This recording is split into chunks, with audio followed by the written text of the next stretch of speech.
Hello everyone, good morning, good evening, good afternoon, depending on where you are, you're watching us from. It is our pleasure to launch the final event, the final episode of Series 2 of the FIP Transformation, Vaccination and Globally and Regionally series.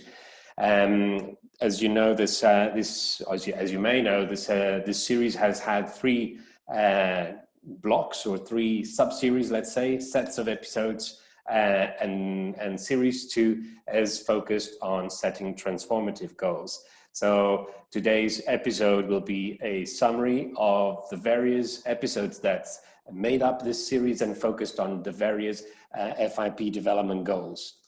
FIP's mission is a world where everyone benefits from access to safe, effective, quality and affordable medicines and health technologies.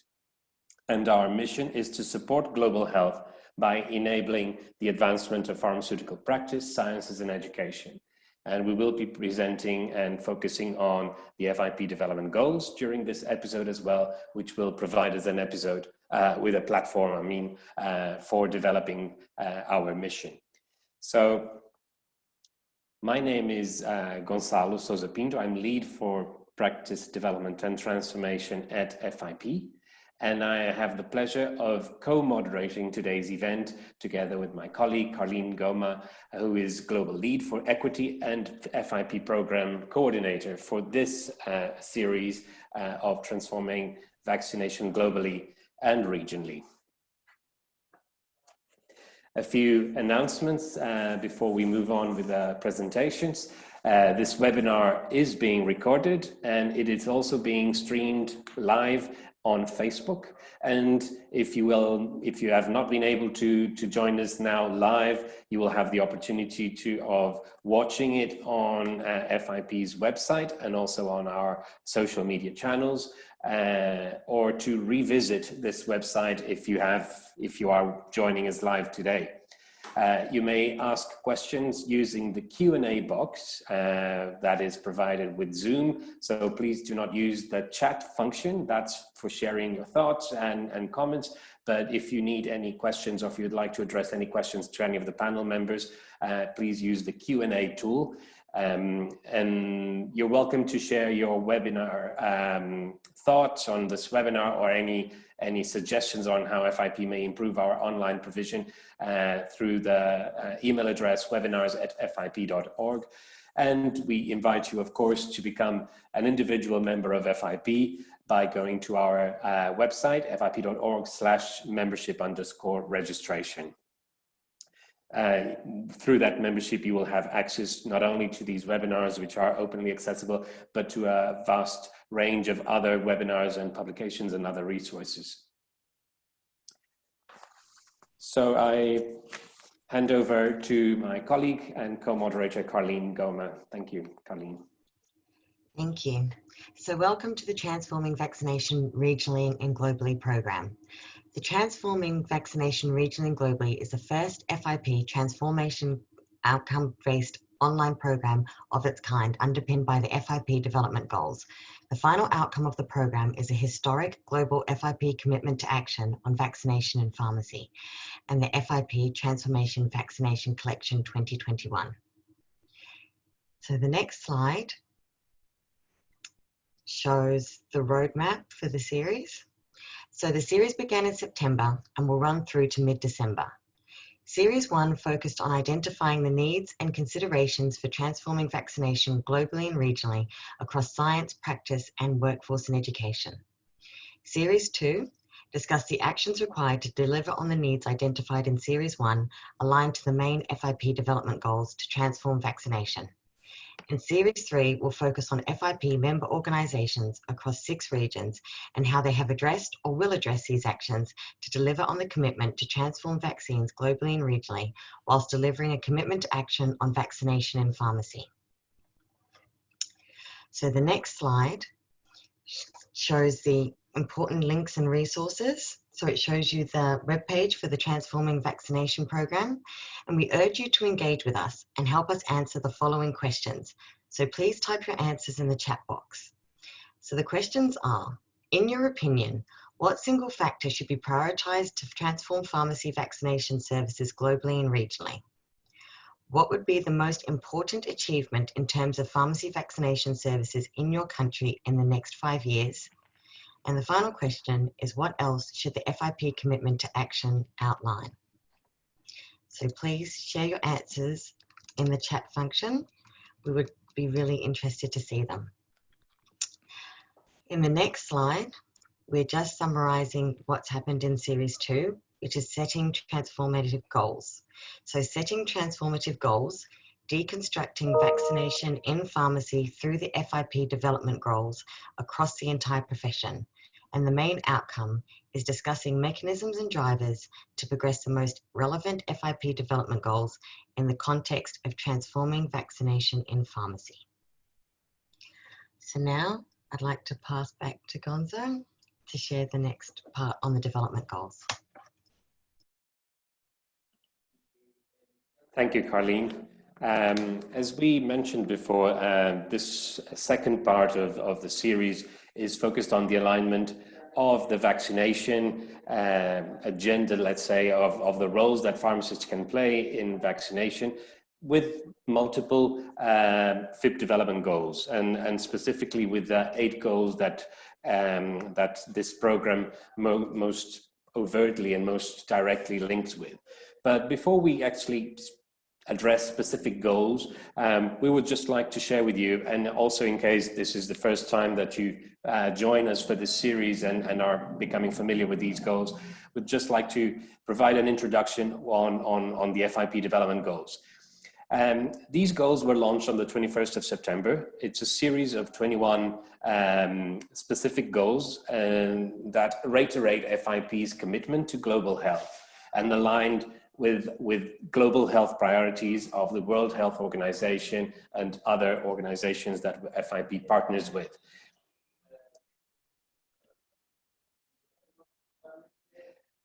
Through this series of 21 goals, that each of them includes 3 dimensions, that would be pharmaceutical practice, pharmaceutical sciences, and pharmaceutical education and workforce development. We will use this platform or this framework to establish regional roadmaps for advancing pharmacy in all these dimensions and all these specific goals and directions.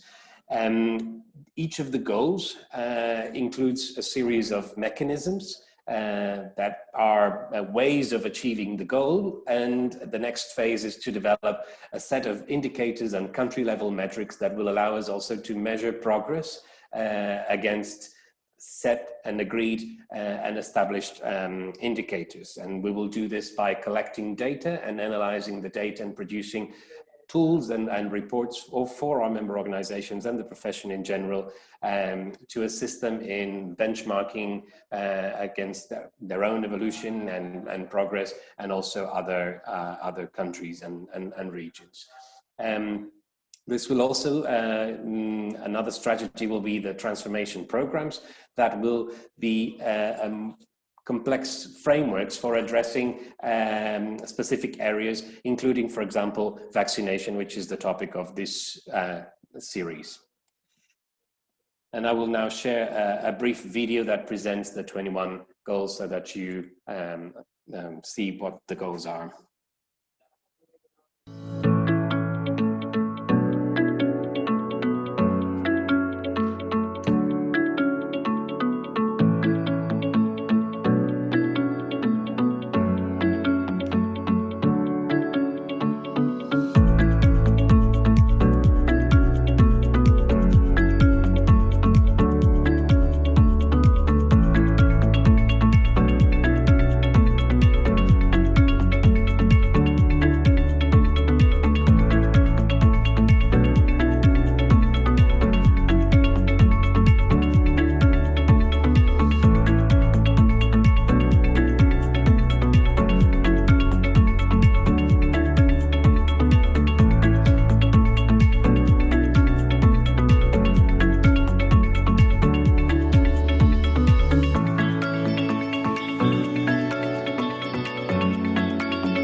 Thank you.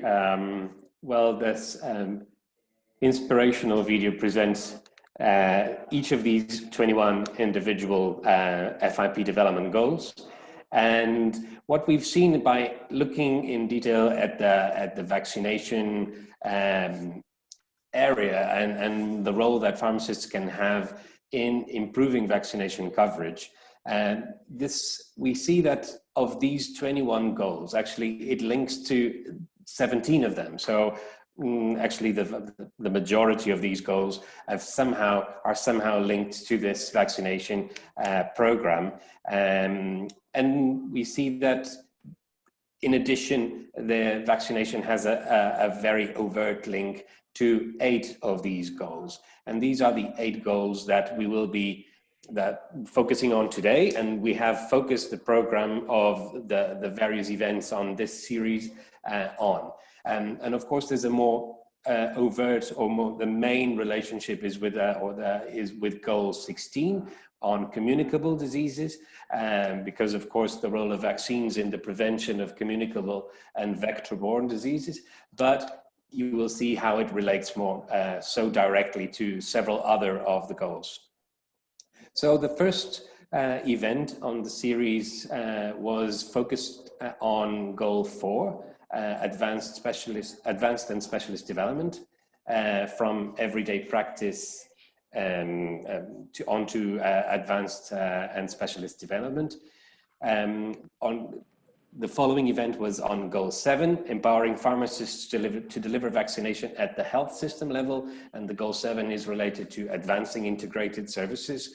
This was followed by an event on goal 13, removing policy barriers to pharmacist vaccinations, and goal 13 is focusing on policy development. The following event was related to goal 16, communicable diseases. It was entitled Pharmacist Vaccinators and Communicable Disease Management. The following event was on goal 17, antimicrobial stewardship, and the relationship between vaccination and the prevention of antimicrobial resistance. Then the following event focused on 2 goals, equity and quality, and access to medicine services, devices and services. And then the following event focused on goal 19. This was on the 18th of November, just a week ago. And it was focused on pharmacists, vaccinators, and patient safety. And that brings us to today's event, which will provide a summary of the conclusions, the outcomes, the key messages from these various 7 events. So back to you, Carleen. Thank you. Great. So today's learning objectives are to summarize and discuss the impact of the FIP development goals in the transformation of vaccination globally and regionally. The discussion will focus on the development of transformative goals and how these goals will be used to deliver pharmacist vaccination in all jurisdictions, resulting in increased vaccination rates worldwide. So if we go to the next slide, we can see that throughout Series 2, we've had over 1,000 Zoom attendees and over 8,000 Facebook attendees, which has been a really great support for the transformation of vaccination globally and regionally program. And on the next slide, we'll actually show the list of some of the member organizations that have been involved in the program. And this includes the Norwegian Pharmacy Association, the Irish Pharmacy Union, the Brazilian Federal Council of Pharmacy, and the Pharmaceutical Society of Australia. And if we go to the next slide, we can actually see also a list of some of the academic institution members that have been involved in the series also. And that includes the University of Alberta, the Lebanese International University, University of Costa Rica, and University of KwaZulu-Natal. So that's a good summary of some of the people that have participated in Series 2 program so far. So now we're back to discussing the FIP development goals. So the first event in Series 2 focused on the FIP development goal 4. So we looked at sector-specific competency and development frameworks and infrastructures for advanced and or specialised pharmacy practice and people-centred services. So on the next slide, in this event, we went through vaccination from specialist practice to everyday practice, and it was an interview format that focused on the FIP Development Goal 4, the advanced and specialist development from the perspective of vaccination by pharmacist. It discussed the process required to take vaccination by pharmacists from a specialised field that few pharmacists deliver in some jurisdictions to a standard part of pharmacist care in all settings and locations. As part of this program, we had 2 moderators who I'll introduce in the next slide, but we also had the speakers Han-Marit Andersen, the Director of Pharmaceutical Affairs from the Norwegian Pharmacy Association. We had Andy Shirtcliffe, the Clinical Chief Advisor from the Ministry of Health, New Zealand. We had Greg Eberhardt, Registrar Alberta College of Pharmacy. And we also had George Batista, the International Affairs Lead from the Portuguese Pharmaceutical Society. And on the next slide, we actually have the 2 moderators that were part of this event. So we had Arit Erder, who will actually be discussing this event in the next few slides, and she's the Senior Clinical Project Manager, University of Birmingham, and a Global Lead for the FIP-DG4, Advanced and Specialist Development.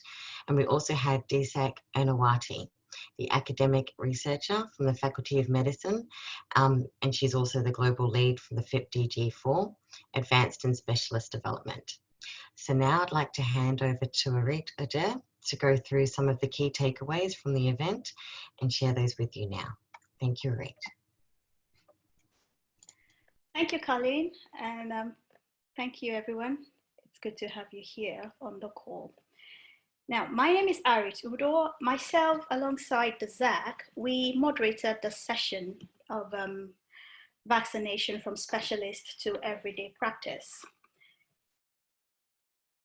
The session focused on defining and describing for pharmacists, from the perspective of the pharmacist, all the processes that we need vaccination from a specialized field where just few pharmacists deliver to a place where it becomes part of standard pharmacist care.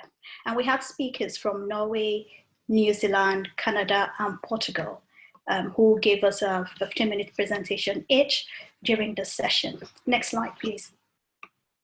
Now, we had some key takeaways, and I think there were about 5 of them. Now, one of them was that we need to build collaborations with other healthcare professionals and with government stakeholders to ensure the success of any pharmacist-led vaccination service. And we had examples from Alberta where they had to build alliances with the government officials to actually promote the need for the service. And we also had an example from Norway where collaboration with the GPs in their initial flagship project was actually one of the key drivers for the success of that pilot project. And eventually being able to prove the success of that project led to the scale up of the vaccination services where all community pharmacies are now able to provide the services if they wanted to. And another takeaway there was that vaccination and immunization services do actually need to be incorporated in the pharmacy scope of practice, and that this needs to be backed by appropriate legislation. In Alberta, for example, there was a recognition of the need to actually involve pharmacies in vaccination services from about 1995 to about 2000. However, it wasn't until 2007 that pharmacies actually received authorization to provide injectable, to administer injectable medicines. In New Zealand, for example, pharmacies have only been authorized to administer MMR vaccines as of 2019. And in Norway, pharmacies have only received authorization to administer flu vaccines in August 2020. It goes to show that appropriate legislation is important, but that it can be fraught with challenges. But then at the end of the day, we do eventually get there. Next slide, please. Now, the third takeaway was that the pharmacist scope of practice expanding pharmacy's scope of practice to include vaccination services actually needs to be backed by appropriate training and education. We do need to build pharmacists' capacity. We can't just say pharmacists need to be providing vaccination without providing the formal processes and the formal training for pharmacists to be vaccination ready. And so what that means is we do need either to provide this, we do need to either incorporate that, not either, but also incorporate that as part of the training of our in-service practitioners. So for example, in Alberta, they've managed to do that, where undergraduates are actually trained on how to do this. In Portugal, for example, there is a CPD training available for pharmacists who are interested in this service. Same thing with Norway. Norway does have a national vaccination training program for all pharmacists. So if you were interested in the service, you could actually get on the program and get trained on how to provide vaccination. And this is important because we cannot just, while we are expanding pharmacy scope of practice in this area, we do also need to train them to be able to be equipped to provide the service. Now, fourth example was that we do need to identify the unmet need and prove and suggest, for example, initially, and propose that pharmacists' involvement in this service is actually going to be a key part of that solution. So for example, in Norway and in Portugal, increasing vaccination coverage was one of the key drivers for involvement of pharmacists in this service. And in so far that it has to be that you have identified a need that needs to be met. And then you can now propose that pharmacists, by involving pharmacists in the service, you can actually meet that need. And that's one example of how you can involve government and involve stakeholders in providing and, not providing, but in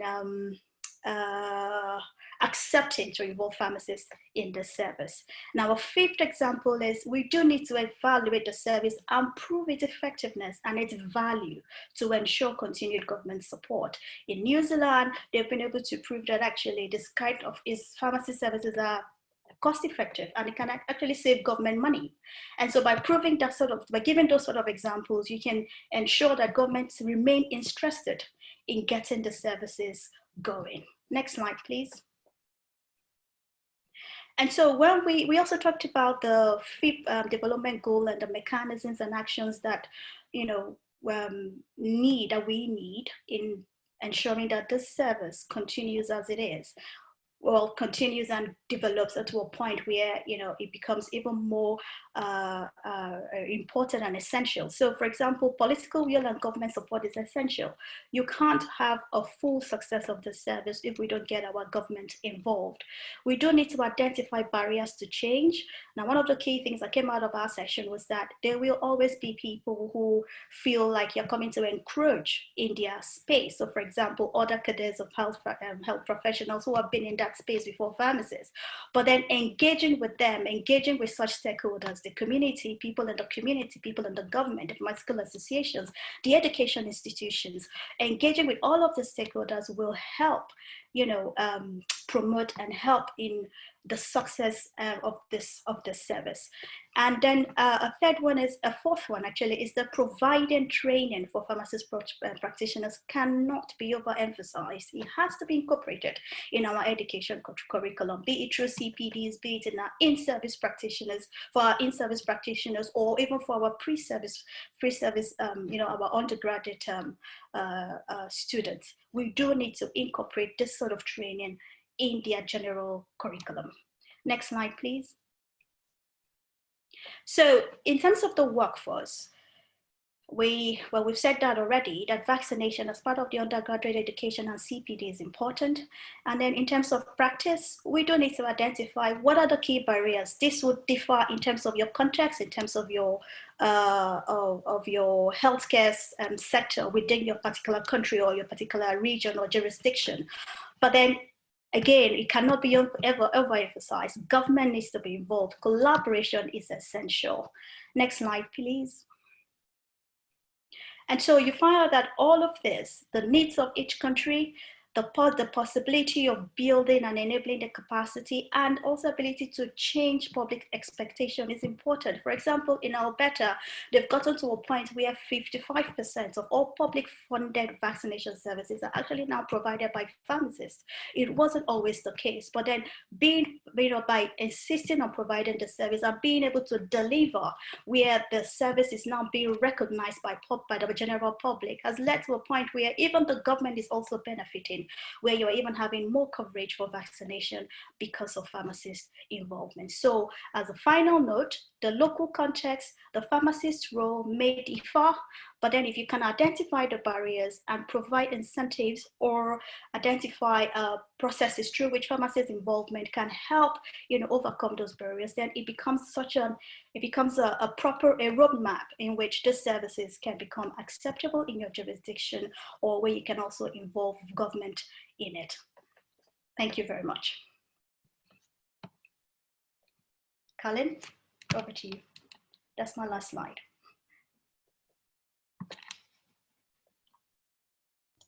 Thank you. Gonzo, you go. Yep, thank you very much.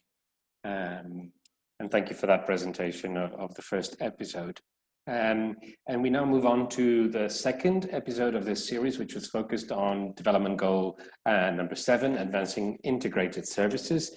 And with this goal, what we will ensure provision of professional services and healthcare in a people-centered, holistic and integrated manner, thus advancing evidence-based health benefits. So the episode, which was titled Empowering Pharmacists to Deliver Vaccinations at Health System Level, was moderated by Marwan Achel, who is Global Lead for the FIP Development Goals 7 and Chairperson of Pharmacy Practice Department at the Lebanese International University in Beirut. And it was co-moderated by Bärbel Holbein, also a global lead for the FIP Development Goal number 7. And Bärbel is a lecturer and researcher at the University of Bremen in Germany, University of Applied Sciences in Baden-Württemberg. The speakers of this event included Sofia Segura, a professor at the University of Costa Rica and the college, and also representing the College of Pharmacists of Costa Rica. Also Pamela Logan, Director of Pharmacy Services at the Irish Pharmacy Union, and Scarlett Bong, President of the Pharmaceutical Society of Hong Kong. Today we will have a summary of that event presented by Marwan Achel. So I will give the floor now to Marwan for your presentation. Thank you very much. Thank you, Gonzalo. Thank you everyone on the call. Such a nice event to just have like a wrap up of all what happened in the different episodes we have in this series. So I had the opportunity to moderate this event with Bärbel, and we really had the chance to know what's happening as services in different countries in the world and how things were implemented, and if still not implemented, how we should advocate for implementing the service of vaccination in pharmacies. Next, please. So, the impact of DG7, Advanced Integrated Pharmacist, on transforming vaccination.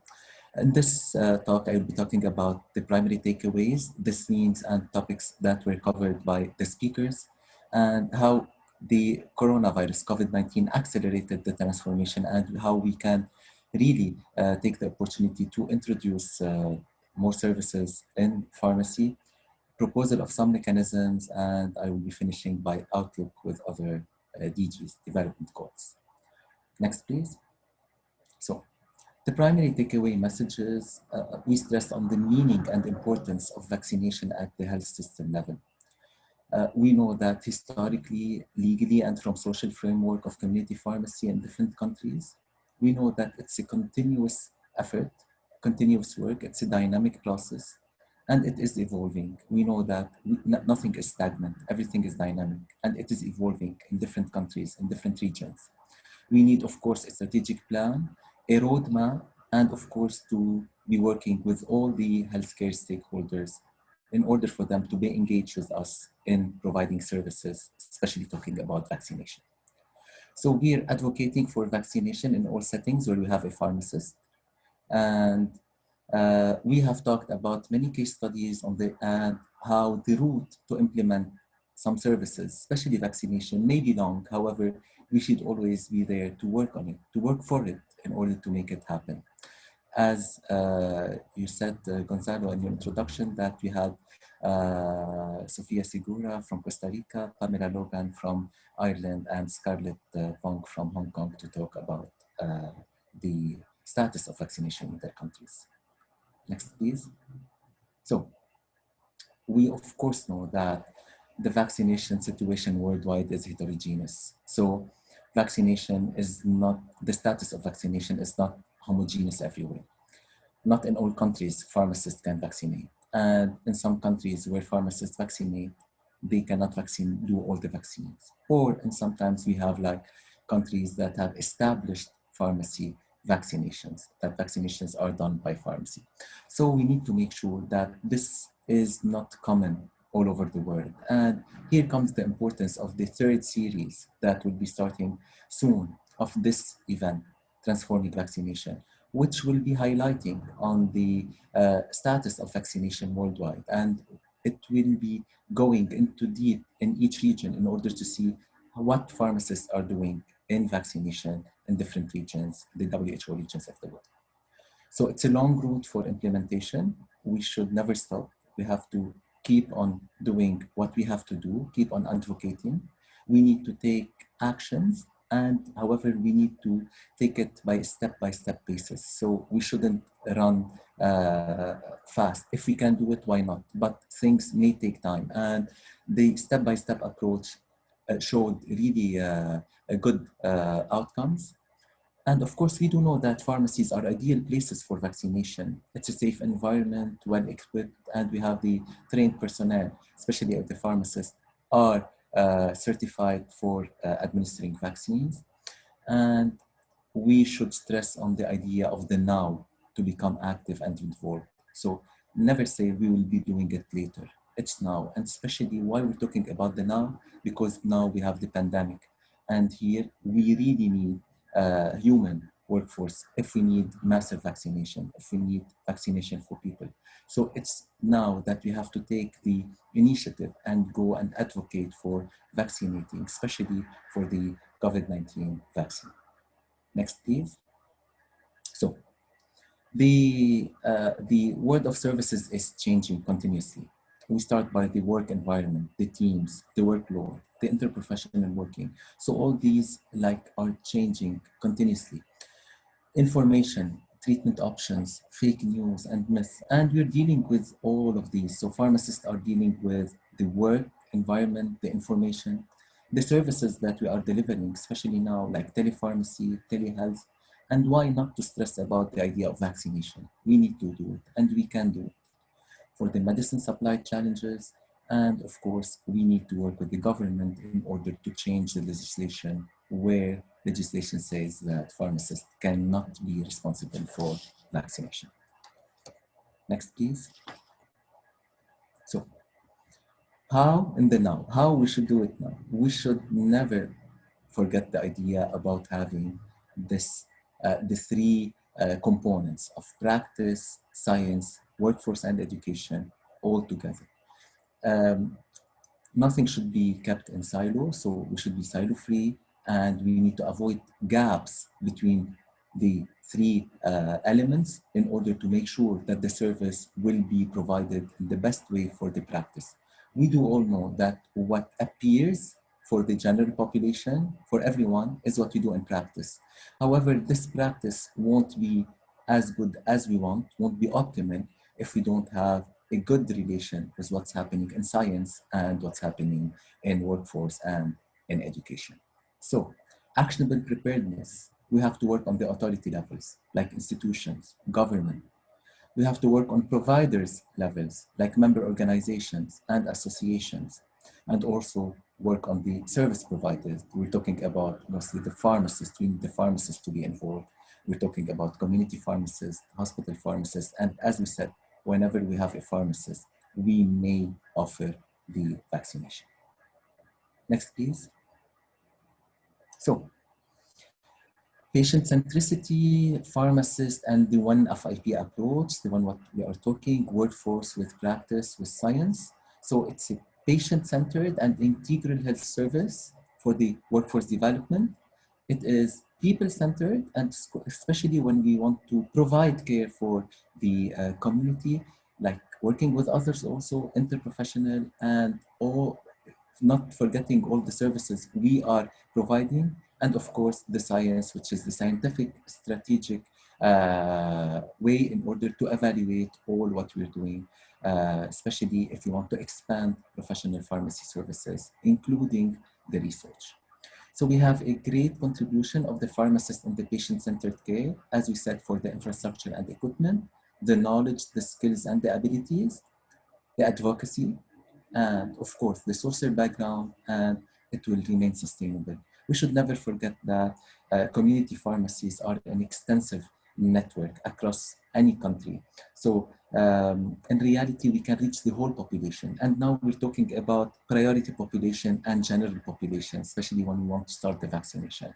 And community pharmacies can reach those people. They do know about the priority population and the general population to be vaccinated. Next, please. So, our mechanisms, we have always to be proactive. Never wait for someone to tell you, please do it. Let's go and do it. Let's ask for it. And if we don't do it, we won't have it. We need to advocate. We need to take like the success stories of some countries where vaccination is there. We need to keep on networking and having alliances. We need to keep on lobbying in order to get what we want. And of course, we need to compare the different services provided at the pharmacy. Never forget that any service that was established in the pharmacy, if we're talking about glucose test, nutritional counseling, any service that was implemented, it took long time. So vaccination may take also long time, but other services are there now. And if we keep on working on vaccination, it will be among the services that we will provide in the pharmacy. And of course, as you said, the need for research result to advocate, especially what we have from the WHO, the OECD health data that show the importance of having vaccination for everyone and the workforce to do this vaccination. Next, please. So, strengthening the role of the pharmacist, their own confidence, the patient's confidence, the recognition, and the trust in pharmacist knowledge and skills. And everyone knows that we are among the most trusted professions in the world. So let's remind everyone that we are here, we are trustful, and we can do this service in pharmacies. Let's take the role models on healthcare system levels, the role models that may be member organizations that have already implemented this, and they are as benchmark, and they can orient us in order to provide the service and how to advocate for the service. And of course, we can talk on individual level about success stories of pharmacists that are advocating for vaccination, even if not the whole country or whole pharmacists are doing this. We have star pharmacists that do advocate for vaccination even in the hard time. And if we look at the chat box here we see that many are saying this is really hard to be done in our countries. But I want to tell you that it was the same in the other countries that now have established vaccination. So we need to keep on working on it in order to get what we want and to have vaccines in our pharmacies. Next, please. So we have to take advantage now also on the twindemic. I'm talking about the twindemic, the flu and the COVID-19. We have to continue, as we said, to take to gain the trust of the public and other healthcare professionals. We have to globalize certificates for training programs. And here, maybe we want FIP maybe to do these global training for vaccination and to provide them for all services in the world. We have certificates and people are globally certified. So why not having a global certification for vaccination? And of course, at FIP, there is too many resources for vaccination, among them the a toolkit for vaccination. Why not to look at it to see what you have, and in order to try to implement more services in the pharmacy, especially talking about vaccination services. Next, please. So we are sharing with you a slide that was shared from Ireland, and saying that more trips to the pharmacy means fewer trips to the hospital. With all the services that we provide, we may prevent too many hospital visits, and that's why having vaccination in pharmacies will directly affect the number of visits to the hospitals. Next, please. So if you want to have an outlook at all the development goals, we do believe that all of them are connected and all of them are there in order to make one service implemented in a pharmacies. We shouldn't forget that vaccination is not just about the operation or just giving the shot or the vaccine. Vaccination is about counseling the patient, is about the vaccine schedule. Vaccination is about removing the fear of the vaccination. From some patients, they have fear from vaccination. So we're doing all these, and if it comes, even if we're not vaccinating in the pharmacist is doing all the big part, which is counseling, which is storing the vaccines, which is asking the patients about their vaccination status. So why shouldn't we do this last step and vaccinate in the settings where we have pharmacists? So we can do it. We can have the service integrated. It should be a step by step. We should keep on advocating in order to have this service established in the pharmacies like other services. Thank you. Thank you, Marwan, for your summary of Series 2, Event 2. And now I'd like to move to Series 2, Episode 3. So in this episode, we focused on the FIP Development Goal 13, which is policy development. And that was the clear pharmacy-led strategies to develop and implement needs and evidence-based practice related policies on service implementation, integration, and remuneration aligned with broader national health policies and priorities. We just move to the next slide. So this episode focused on removing policy barriers to pharmacist vaccination. And it was an interview format that focused on the Development Goal 13, the policy development from the perspective of vaccination by a pharmacist. It was discussed from the process of policy development, identification of barriers, and engagement with stakeholders to ensure that pharmacist vaccination is accessible to all people in all settings where pharmacists work. In this presentation, we had presentations from Walter da Silva Jao, President of the Brazilian Federal Council of Pharmacy. We had Howard Rice, the Honorary President and International Liaison Officer from the Pharmaceutical Association of Israel. And we had Shane Jackson, a community and consultant pharmacist and a member of the Pharmaceutical Society of Australia. We had, just on the next slide, we had the moderators, Ellen Schohertel, so the global lead from the FIP Development Goal 13 and Professor of Pharmacy Policy and Practice Centre for Pharmacy Workforce Studies and the University of Manchester. And we had Chima Amadi, the global lead for FIP Development Goal 13, Education and Training Personnel and Pharmacists Council Nigeria.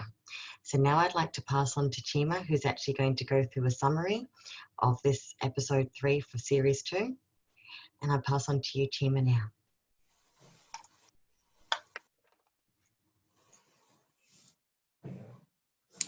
Thank you, Carly, for that introduction. Okay,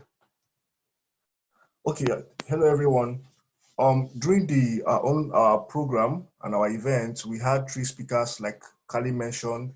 We had Walter from Brazil, then we have Howard Rice from Israel, and we have Shane Jackson from Australia. Basically, we cover the national and country perspective of vaccine implementation in different countries.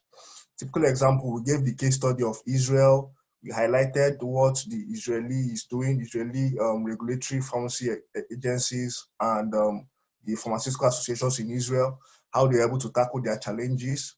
And then we talked about the stumbling block before the pharmacist vaccination legislation. Typically, example, we looked at the case studies in Brazil and Israel. For example, in Brazil, one of the challenges they had is despite having an extensive framework for vaccination in the country, of recent, there has been a rapid drop in the vaccination exercise in Brazil as a result of different factors ranging from underfunding of the health systems, which is peculiar to a lot of low and middle income countries, the weakening of the health systems, and talking about the socio-cultural factors, whereby a lot of people in the country saw less reasons to be vaccinated. As such, there was a sharp drop in vaccination programs, especially like the tuberculosis vaccine, the BCGs, the cholera and yellow fever vaccines in these countries.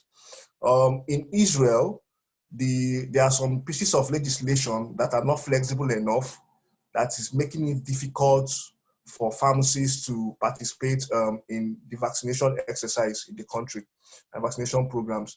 Typical example is there is legislation that stated that pharmacists can only vaccinate after studying for 62 hours and passing an exam. All these processes makes it quite rigorous and quite difficult for the pharmacy and the pharmacists to be able to implement vaccination programs within their community pharmacy or the hospital, as the case may be. And another factor that was mentioned, that was highlighted, was the issue of the pharmacy must have specific equipment and instruments in the pharmacy, medical supplies, for them to be able to vaccinate. So these are also loopholes that the regulatory agencies in these different countries had, and there were a need for them to take care of these challenges to enable free access for pharmacists to engage in vaccination exercises. Next slide, please. Okay, yeah, we had 5 key takeaways from the program. The first one, you talked about importance of wide consultation and inclusion of stakeholders. Typical example was the case of Brazil, whereby they had a wide consultation framework to talk with different stakeholders in the vaccination exercise, ranging from these non-governmental organizations, the government agencies, the private sector, associations of pharmacies, so to have a broad scope, having diverse opinion, bringing people together to discuss how pharmacies can move forward and influence policies in parliaments and in different government stakeholders to be able to ensure that these vaccination practices happen. Second, we talked about requirements for policy change, exact policy advocacy. Now, in this, one of the major challenges that was highlighted during the event was that a lot of countries lacked data to influence policy, because whenever you want to make a policy, it has to be evidence-based policy. So these issues was one of the major issues that happened in Brazil.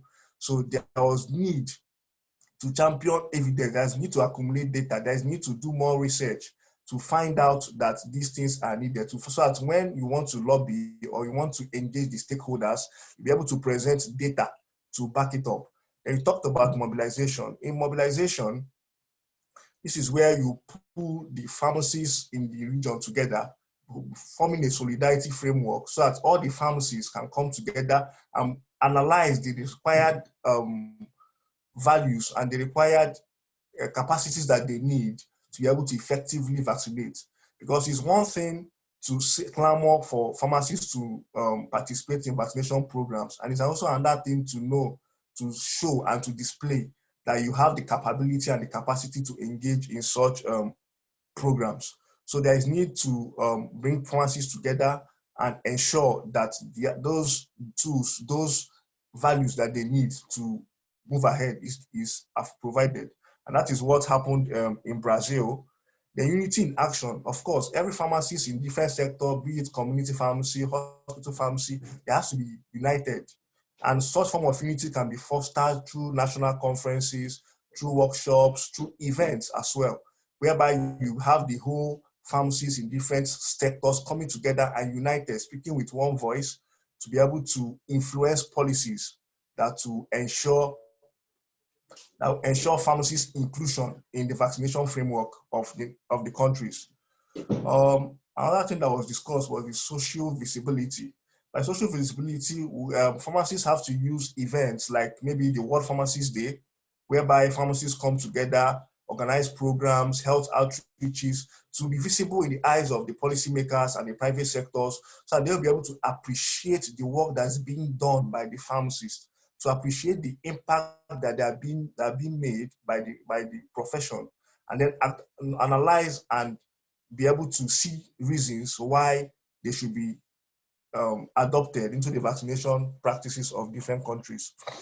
And also another factor that was highlighted was talking about the issue of political articulation.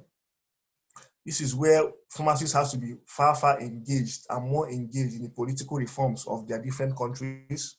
They have to be participatory. They have to lobby lawmakers and parliamentary members to influence these policies. Because it's one thing to just say that you want to have pharmacists included in the vaccination process, but it's another thing to make an impact, to make that move, talk to personnel, talk to as much as possible, sign partnerships with a lot of stakeholders to ensure that such articulation is carried out. Next slide. Okay, yeah. The third factor that was discussed was appropriate training of pharmacists, trusting in pharmacists' competence.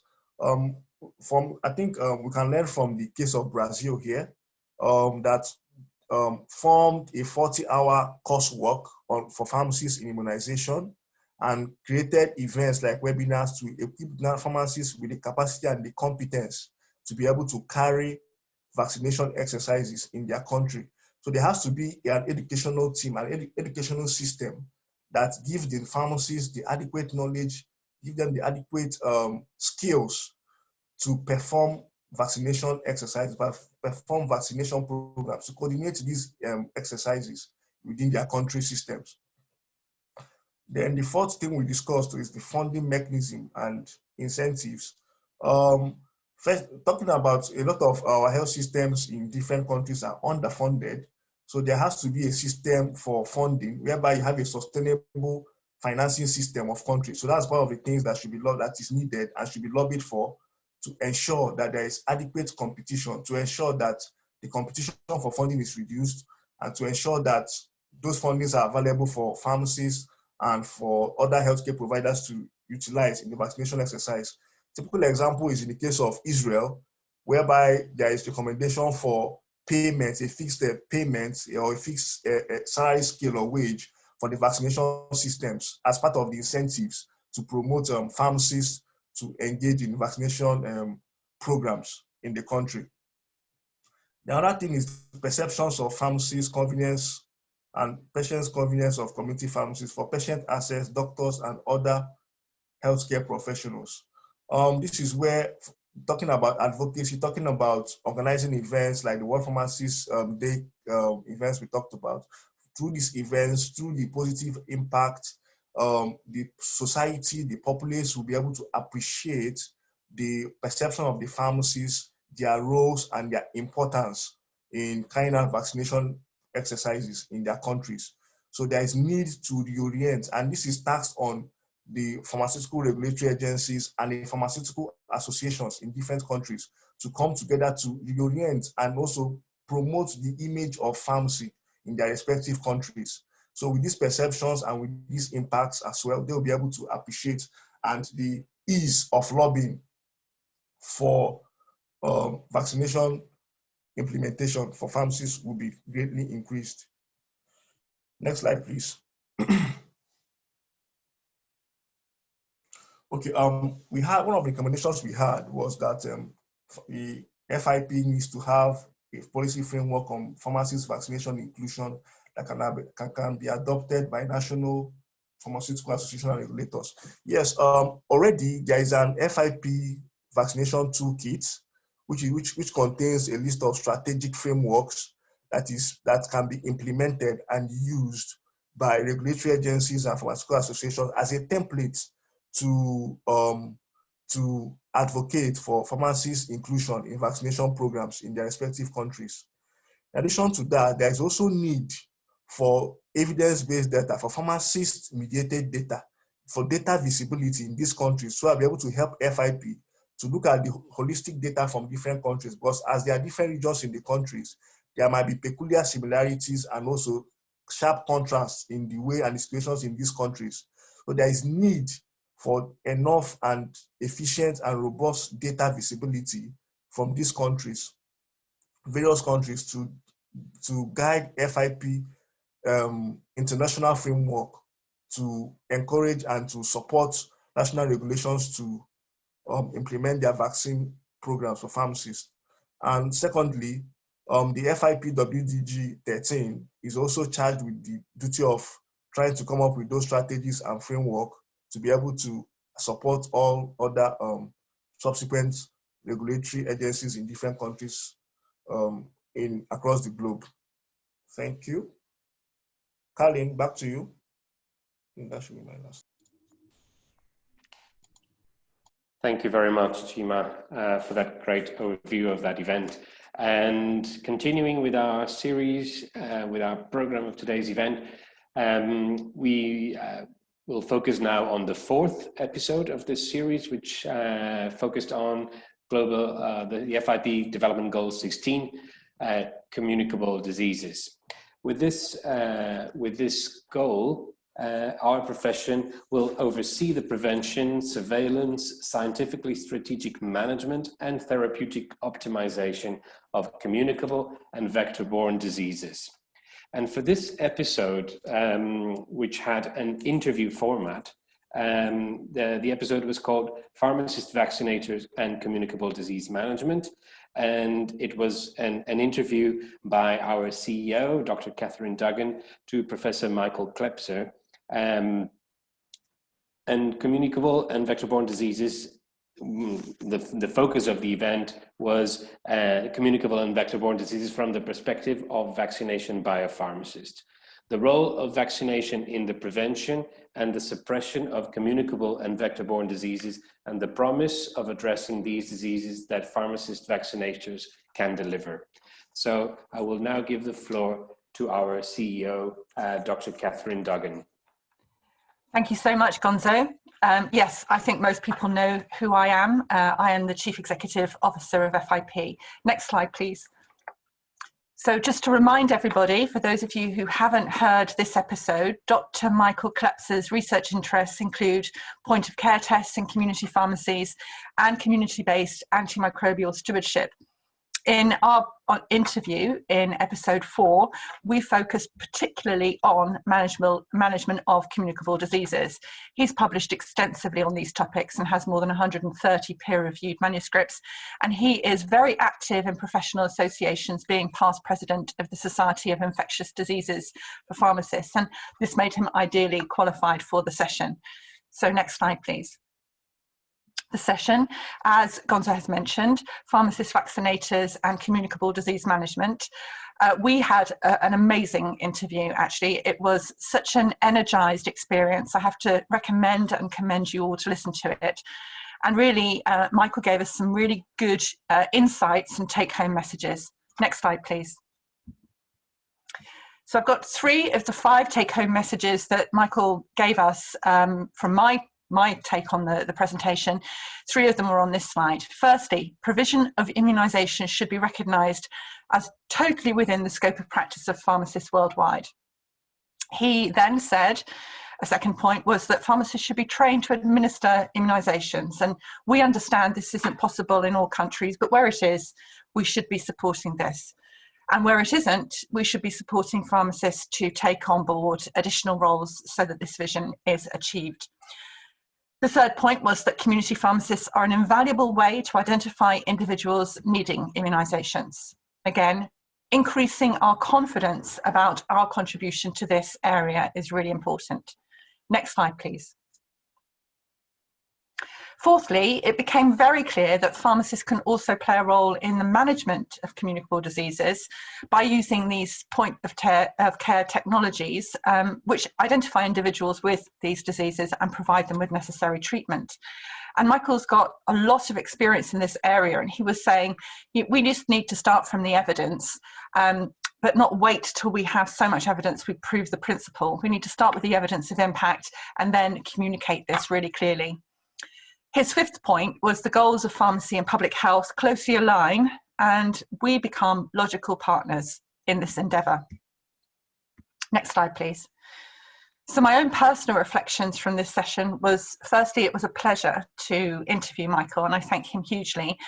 The overlaps between public health treatment and technology came to the fore in our conversation, and the management of communicable diseases becomes enabled with those two elements clearly visible.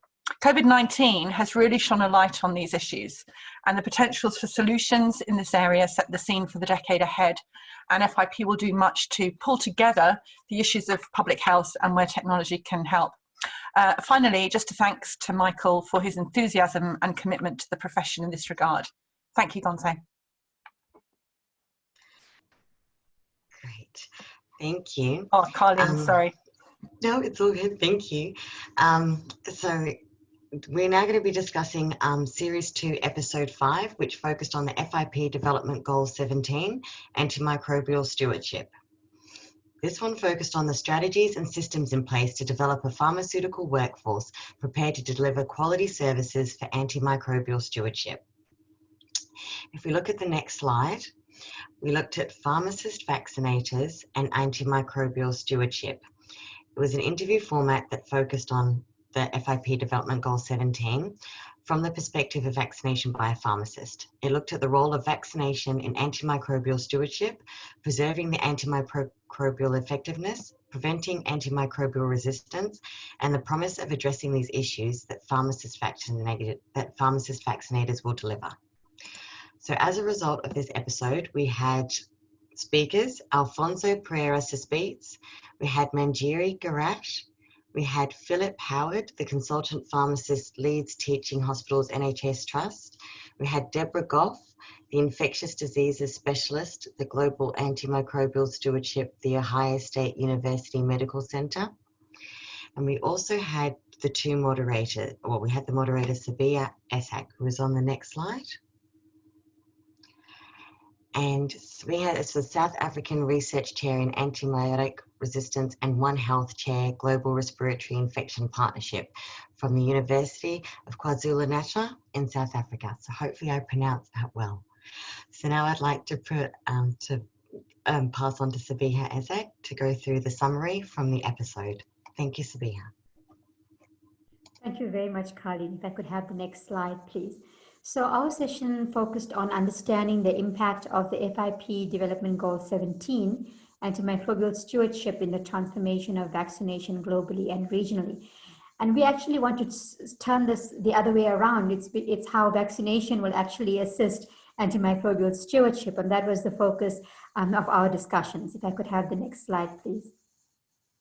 So the topics that we covered in our session were that vaccination is key to strategic objective 3 of the Global Action Plan on Antimicrobial Resistance.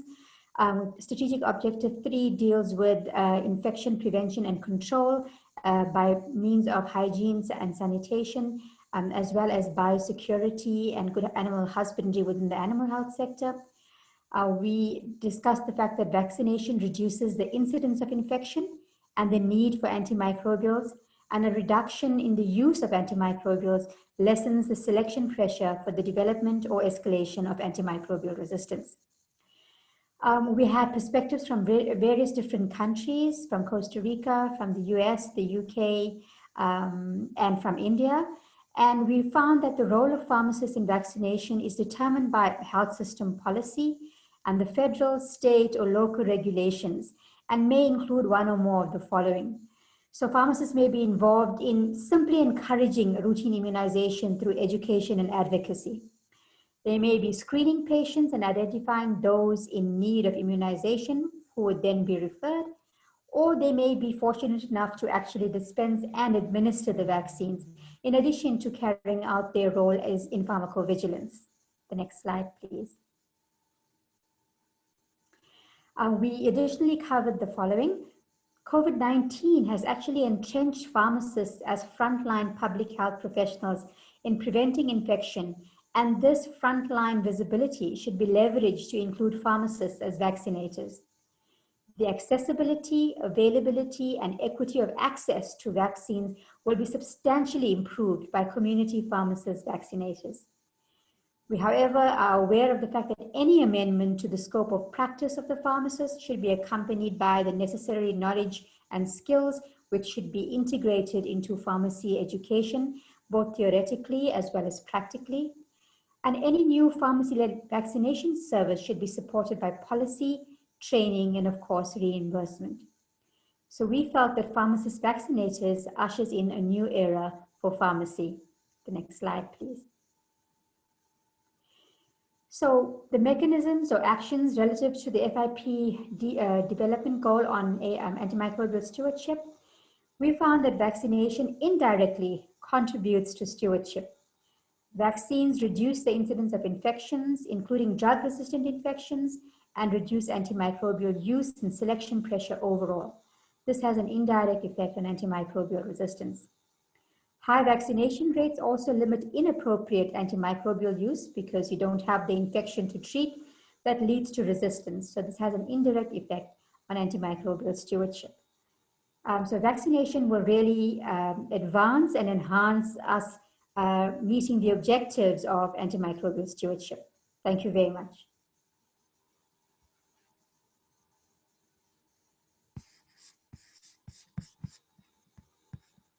Thank you, Sabiha, for that overview. And moving on to the following episode, which focused on two development goals, number 10 and number 18. So with goal number 10, equity and equality, our profession will ensure clear strategies for equality in training and career development in pharmaceutical sciences, as well as in pharmaceutical care delivery and service access. Whilst in Goal 18, access to medicines, devices, and services, the goal is that we will optimize access to effective and innovative medicines, medical devices, and pharmaceutical care through frameworks, education, and training. For this episode, we had, again, it was moderated by our CEO, the Chief Executive of FIP, Dr. Catherine Duggan, and we had two excellent speakers, Dr. Jane Barrett, Secretary General of the International Federation on Aging, and Dr. Alexandra Ruth, a doctoral student at the Johns Hopkins Bloomberg School of Public Health, and also a collaborator with the Vaccination Access Center, International Vaccine Access Center. With this episode, Pharmacist Vaccinators as the Way to Improve Access to Medicines was a panel format that focused on, as I said, FIP's development goals 10 and 18. The role of pharmacists in ensuring that vaccinations are widely and easily accessible by all people across all ages, across the social spectrum, in urban and rural areas, and in all areas of the world. And the expertise of pharmacists in delivering the logistics and the services needed to increase vaccination rates. So I will hand on the floor to Dr. Catherine Duggan for the presentation of the summary and the key points from this event. Thank you very much, Catherine. Thanks again, Gonzo. Wonderful. If you just move the slide on for me. So a couple more words. Again, this was a really great session. I would urge you all to listen to it if you haven't already. A quick point I wanted to raise.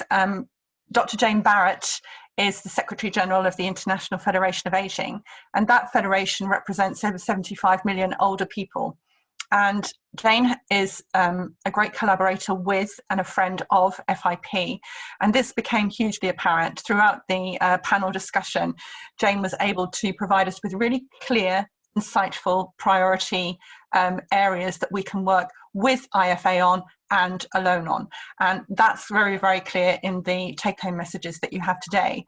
And I also wanted to say a real commendation to the pair of them, because both Ali and Jane, I thought they actually knew each other, but it turned out it was their first time for meeting each other, but they just seemed to link really well, and both of them were totally on point in the briefing of the meeting. Ali brought so much to the table around her research interests of infectious diseases, ethics, policy, ethics of public health screening programs, food and nutrition policy, and vaccine policy. So it was a pleasure to be part of the panel with them both. Next slide, please.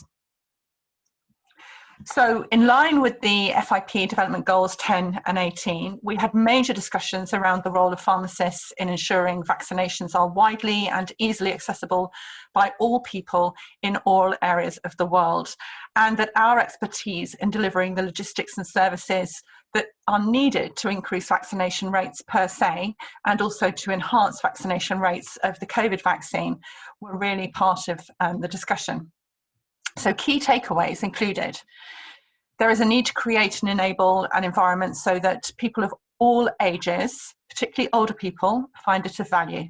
Vaccination is an intervention that can not only improve intrinsic capacity, but will improve our functional ability. And pharmacists are an important vaccinating gateway to ensure older people and those most at risk can fulfill needs. Jane told us that pharmacists have a role in reducing inequity. We need to highlight the intrinsic barriers in the local community that are preventing or just not enabling pharmacists to conduct their work and to maximise their work as vaccinators, or part of the vaccination solution. Jane also recommended that equity is reached when everyone has the opportunity to attain their full health potential, and no one is disadvantaged from achieving this position because of their position or other socially determined circumstance. I love this phrase, and I think we need to adopt it. Appropriately reference Jane in this, but that is such a good phrase. As such, we cannot allow a reduction in vaccination gateways, in schedules, and vaccine for people of all ages. We must protect the progress, and we must stand together in going forward for further positive change. I told you it was an incredibly positive panel discussion. Next slide, please. Many countries have not published content or mechanisms regarding specific communication, interactive communication, or realistic timelines. And we should remember that health literacy is different from one person to another, and that pharmacists are a gateway where messages are going to be critical. We need to investigate the kind of conducted with consumers and the messages that are being promoted regarding vaccines and our responsibility therein. Jane recommended that we collaborate on making a comprehensive healthcare message for everyone and an effective communication in vaccination programs. Different messages to different people in terms of immunisation priorities are essential. And we, as pharmacists, do this routinely, and now we need to do it more than ever. And as a direct result, colleagues, we just wanted to mention now that we will be creating a patient-facing part of our website as a starter for 10 in this initiative. She also recommended that resources and interventions needed to expand the pharmacy's role in promoting vaccine equity included strengthening of immunisation information systems to facilitate opportunistic vaccination. Making it easy for patients and the public will make it easier to achieve widespread vaccination rates. And the harmonisation of laws on pharmacists' authority and scope and ongoing investment in the education of our profession in vaccine advocacy was a big take-home message. Next slide, please. More key messages included a life course approach to vaccination is the best approach for all. And if we as individuals could communicate that within our families and our friends, as well as in our communities and through our profession, this is a very good point of contact. Secondly, ending inequity to vaccines and vaccination across all ages must be at the forefront of conversations on health promotion and prevention. And we know that COVID has highlighted so many inequities in our profession that it's important that we remember that age is one of those. Thirdly, the importance of ensuring the best possible health, well-being, function and quality of life for older adults and people of all ages needs to be part of our considerations. Fourthly, the Immunisation 2030 and decade of healthy aging must be an interconnected conversation. And this is one that we have picked up since this session, since the sixth episode, and are taking very seriously internally here at FIP. Next slide, please. Fifthly, community pharmacists are vital to the improvement of uptake rates of vaccinations, and especially adult vaccination. And this is an equity issue and one that we can do well. Sixth, pharmacists must be prepared to partner with professional, patient and advocacy organisations in their advocacy efforts, and we will do this, and we will support our member organisations to do this in their countries as well.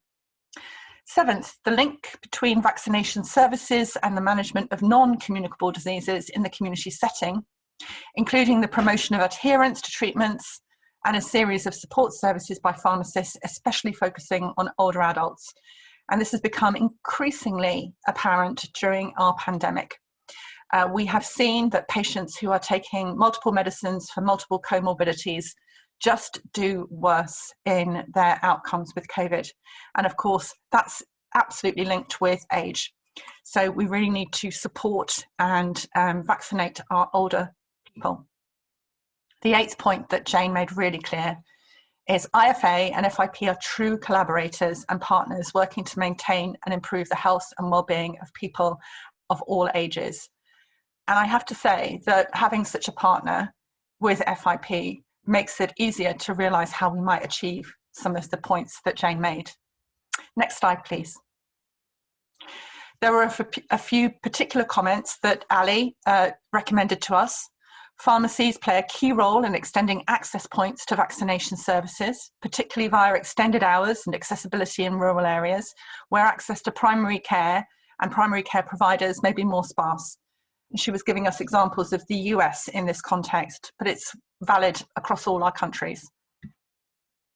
Pharmacists can also act as an additional education resource for patients seeking vaccine information. Ideally, vaccine education in pharmacies can be tailored to culturally appropriate groups, and especially for those that are hard to reach. And this is really important from an equity perspective. Providing additional interventions for populations that may have a higher need for vaccination or a greater burden of disease seems a really good way to mobilise our profession to reduce inequity and inequality. Thirdly, Ali recommended that barriers to pharmacy vaccination include financing and billing issues, and the scope of pharmacist vaccination authority and occasional supply issues should be raised to stakeholders, and stakeholders should address these to reduce the barriers to pharmacy vaccination so that pharmacists can continue to promote vaccine equity.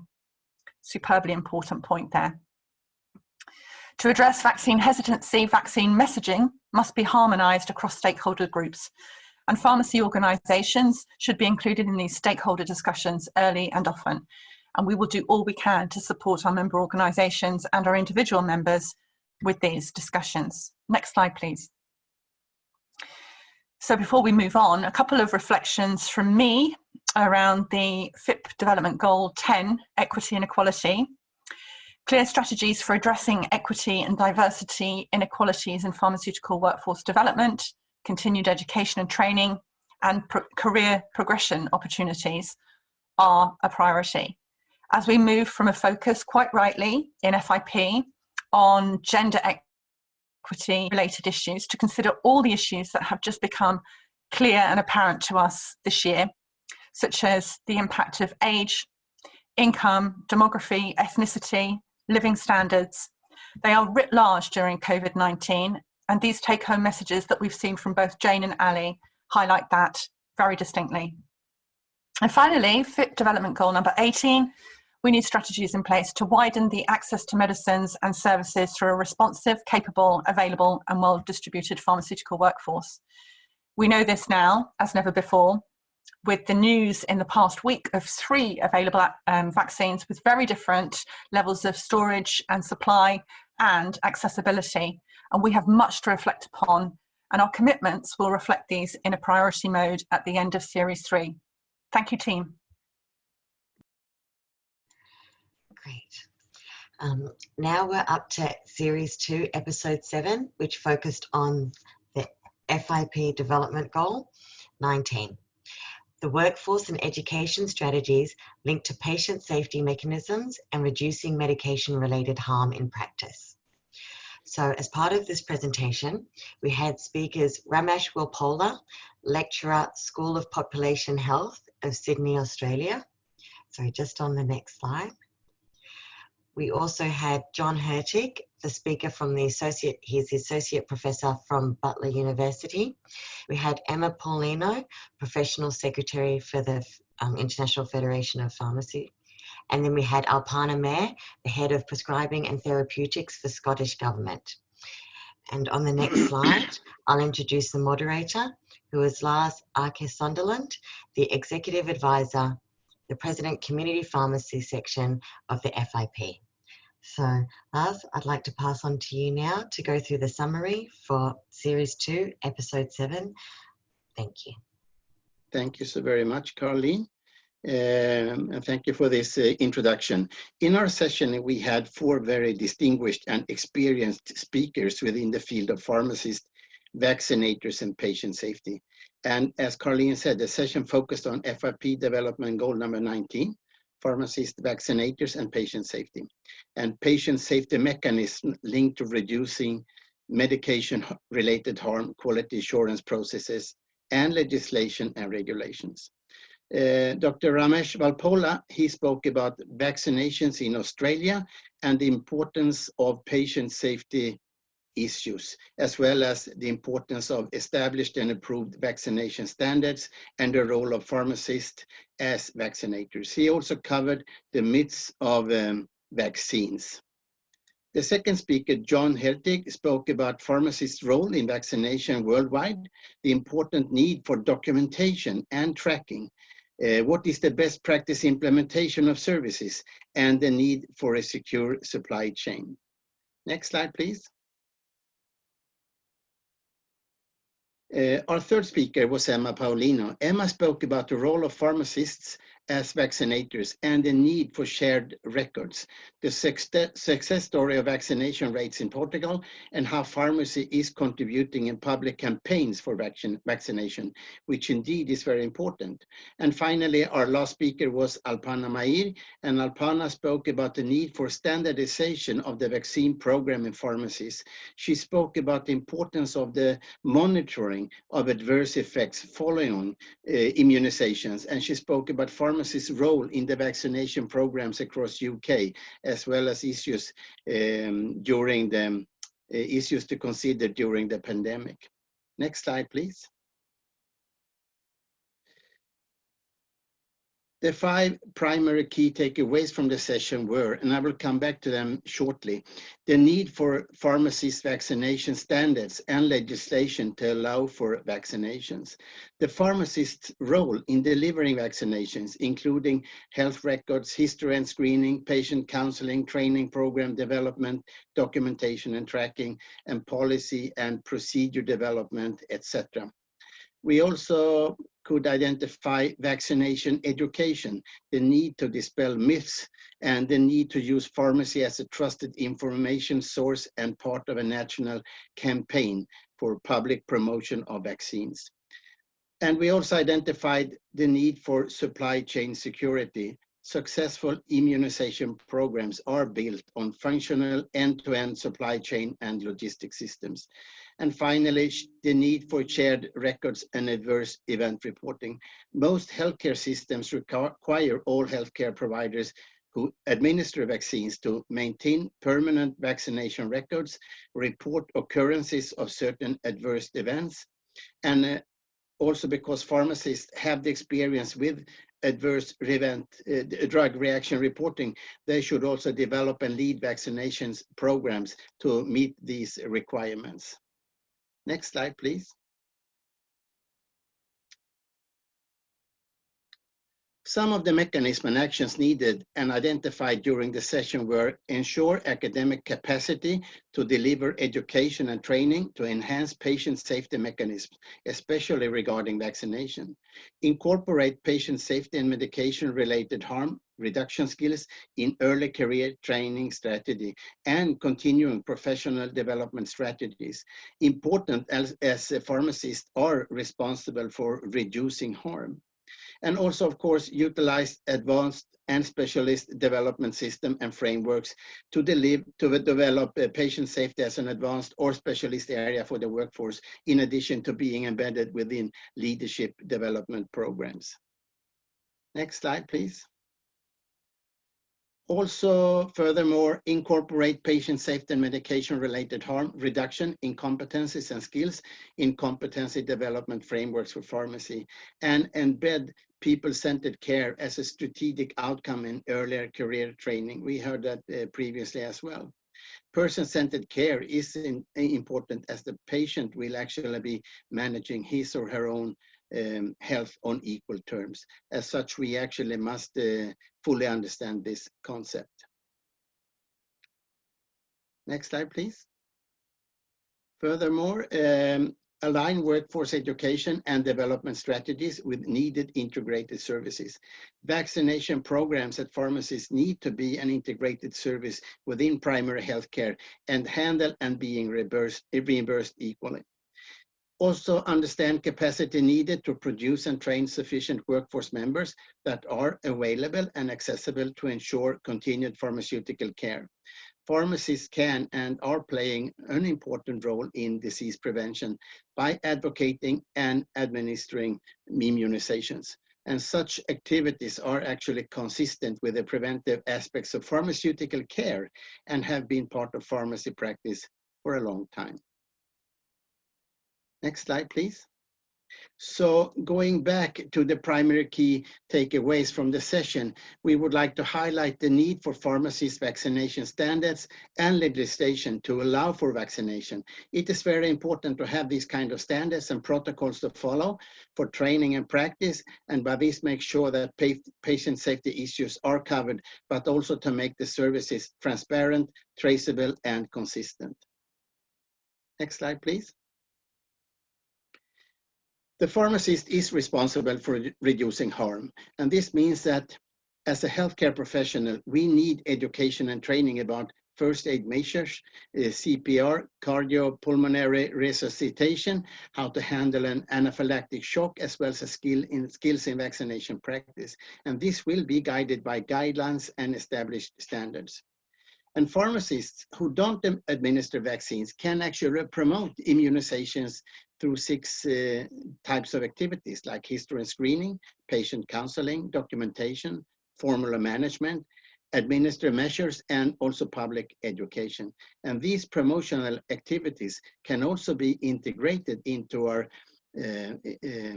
pharmacy-based immunization programs. And also when administering vaccines, we always need to evaluate if we are ready to vaccinate. John mentioned the IMSAFE acronym used within the aviation industry. The IMSAFE checklist is a personal checklist to help pilots determine if they are physically, mentally, and emotionally ready to perform the duties of a flight. Illness, medicine, stress, alcohol, fatigue, and eat or emotion. So in the aviation industry, the IMSAFE checklist is performed before every flight as part of the pre-flight briefing. Next slide, please. Emma mentioned a lot about the public campaigns, and when it comes to vaccination education, we need to dispel myths, and we need to use pharmacy as a trusted information source and part of national campaigns, public promotion, etc. Because pharmacy is one of the most trusted healthcare professionals, and we should form part of every national campaign, and we can also provide a trustworthy information. It is crucial that information provision for the public on vaccination is done as a part of an integrated, consistent, and multidisciplinary approach across the different healthcare settings, so that wherever people access the healthcare system, they receive qualitative information on immunization, and they can be identified as a potential risk or target group for the vaccination. Next slide, please. When it comes to supply chain security, successful immunization programs are built on functional end-to-end supply chain and logistics systems. And the role of the supply chain is actually to ensure the effective vaccine storage, handling, and stock management, rigorous temperature control in the cold chain, and maintenance of adequate logistic management information system. And the ultimate goal is to ensure that the uninterrupted availability of quality vaccines from manufacturer to service delivery levels, so that opportunities to vaccinate are not missed because vaccines are unavailable. And this requires a system to achieve the 6 rights of supply chain management: the right product, the right quantity, the right conditions, the right place, the right time, and the right cost. So we need to prevent substandard and falsified medicines from harming patients, and to prevent illegal products entering into the supply chain. A recent study from USA reveals that 96% of online pharmacies are more or less illegal. And during the time of the pandemic, 10,000 new COVID-19 domains have been registered. And in the survey, it was found that these websites were 50% more likely to host malicious information. And unfortunately, fake vaccines have already been marketed and sold via the internet, for example, in Latin America. Next slide, please. So the last slide is about the need for shared records and adverse event reporting. Most healthcare systems require all healthcare providers who administer vaccines to report adverse events. As such, pharmacists can help authorities to assess the possible role of the product in the causing the adverse event by providing all relevant information. And reporting an adverse event helps identifying or better understanding the safety issues relating to newly introduced vaccines. Monitoring adverse events related to the vaccine is also an important issue for a specific country. And furthermore, identifying problems with manufacture, storage, delivery, or administration, vaccine defects, immunization errors, and coincidental effects. Most reactions to vaccines are a low-grade fever and pain at the spot where the needle went in, and they are usually very mild and short-lived, and these reactions don't require special treatment or reporting.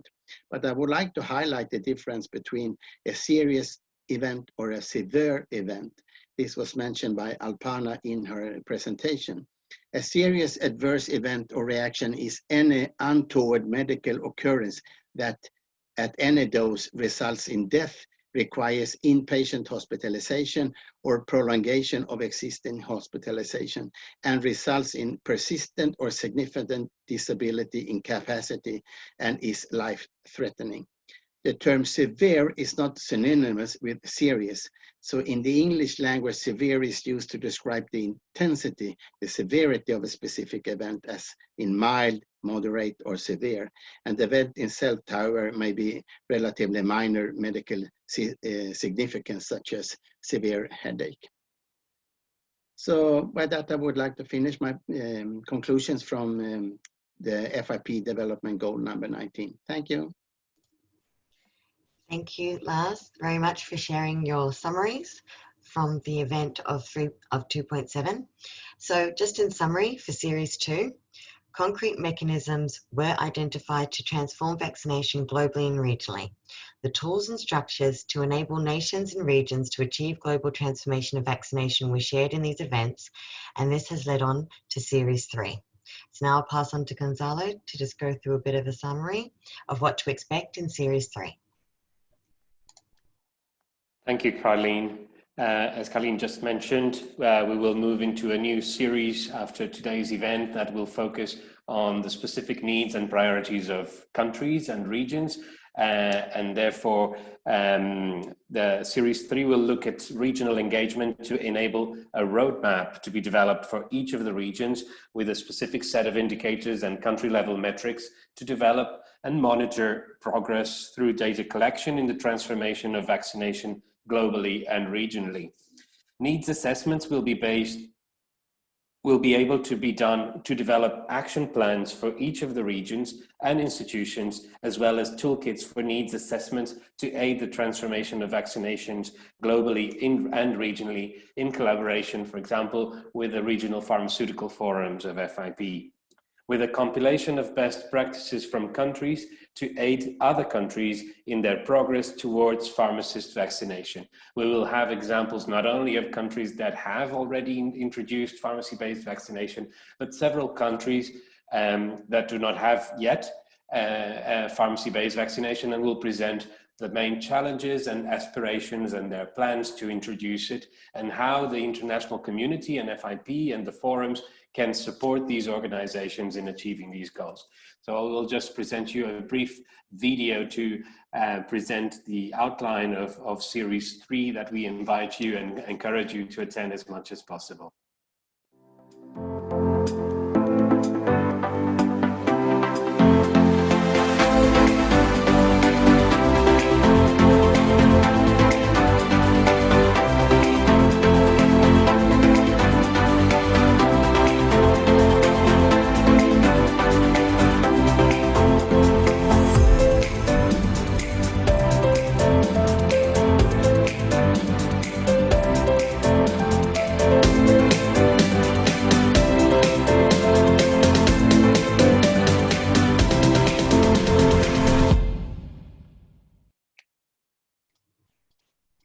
Great. So now I'd just like to invite you all to the FIP Global Virtual Summit. So this is the program finale, the final event for the series and the final event for the program. So in that, we'll be committing to action to transform vaccination in pharmacy. We'll also be sharing some details about the final commitment that will be shared to transform vaccination globally and regionally for pharmacists. So please join us for the Global Virtual Summit on the 17th of December, the final event for the series and for the program. And now I'll pass back to Gonzalo.